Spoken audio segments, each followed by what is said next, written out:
do Here Comes the Weigh-In, Tommy. Yes, please. Let's do it. Let's jump in. Yes. Here comes the weigh-in. Exactly. Yes.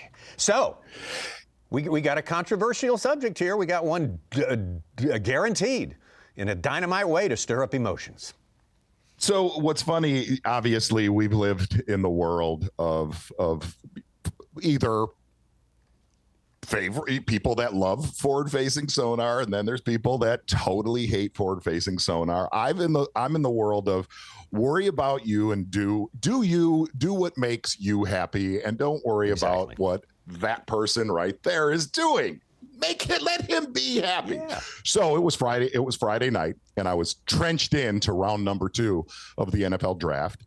And usually in a tournament like this, somebody will be over and I hate those front looker tournaments, man. I can't. The person that was over said, I just can't stand sight fishing events, because at the time Drew Cook was leading the tournament. And I said, oh, that's cool. I said, they only been around basically since the mid to early 80s. And he said, well, you do know that they're destroying all those lakes. Like they're destroying that lake that they're at right now. I said, can you even name the lake that they're at right now? And he said, no. And I said, I've been around tournaments my entire life. Basically, since Bonnie Zona had me, and I was 2 months old, I've been around fishing tournaments for a long time. If you look at the lakes right now, to make that statement, okay, if you look at the lakes, let's talk about 2 lakes that really get pressured on bedding bass. Okay. Now, I'm not a biologist. Let's talk about Lake Gunnersville. Okay. Tommy, you know this, every single day in basically March and April, and now there's fish that are spawning out there, and that lake is as good now as it's been. Another lake right down the road from me is Lake Salt Clair. Okay, Lake St. Clair in Detroit. There's about 1,000 bass caught in our off beds throughout the entire spring, all the way into when our season opens. They get weighed in. St. Clair is as good as any lake in the entire country. So when I made those 2 examples, he said, well, those are exceptions. I said, actually, no, those aren't exceptions. I can keep going. But then I went even further. I really dove in, and I said, well, do you just take off? Do you just take off the spring and not fish? He said, no. I said, you love throwing a wacky worm. He's like, oh, I love that. I said, you do know more than likely, even though you're not looking at them, you're probably catching 75% of them are spawning fish. And I could tell that he elevated and that he was starting to get mad. And I said, let me throw one more at you.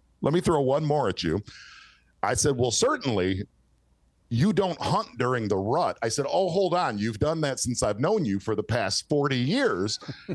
And he goes, well, there's a difference. They can run away from me. I said, well, a bass can swim away. That's the difference. So I guess here's my point. Full circle on talking about, I respect anybody that says, hey, forward-facing sonar is not for me. I respect anybody that says, man, oh my gosh, I will not look at a bass on a bed. I respect when somebody does that. But to follow it up with, it's going to destroy our lakes. If you look at the weights on our lakes right now, some of them are higher than they've ever been, and they get throttled with sight fishing. Sure. It's pretty much always been around. And I would be the first one to say, wow, some of our lakes suck because of sight fishing. I, at least, covering this sport with you for the past 21 years, I don't see it in any way, shape, or form. Let me throw one more thing out there that was interesting. This has nothing to do with it hurting our lakes, affecting our lakes, helping our lakes. I asked Drew Cook, I said, with all the front lookers, with all the kids out there playing around with their depth finders, I said, do you see less pressure in these traditional sight fishing events, sight fishing lakes? This is interesting what he said, and I don't know what it tells us, but Drew knows. He said, Dude, I see a lot less pressure. With that being said, those fish being chased around day after day after day after day, they come in, they do their business. For the majority of them, he said, they do their business and roll.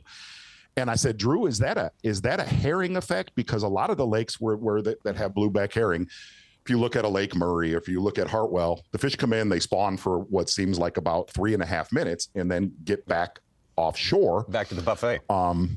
Back to the buffet. He said, no, I believe that's happening on many, many lakes, not just blueback lakes, that their behavior on a bed is different than it used to be. He kind of went in. You got to hear Kyle Welcher talk about this. A lot of those bass on the Pasquotank were comfortable. They were comfortable. I don't think the fish get chased around on the Pasquotank a lot with forward-facing sonar. But that was really interesting that he made the comment, the spawning process that he observes with his eyeballs, he believes the way they're acting now is a direct effect from being run around with forward-facing sonar. Is there fact to it? I don't know, but I believe things that Drew says. I agree with you. I have never seen any evidence that sight fishing affects fish numbers on a lake, but it does, and always has, affected one class of anglers in a very negative way, and that would be sort of an almost outdated concept called co-anglers. They are the biggest enemies of sight fishing that ever to come along in the sport, because they're sitting there in the back of the boat and sort of going like this and that, and nothing happens. Yes. I fished on the front of the boat in a few sight fishing tournaments. You're right about that. And I think you could equally, and this is very random, but you could equally say the co-anglers feel the same way about forward-facing sonar sitting in the back of the boat. There you go. There we go. All right. Case closed right there.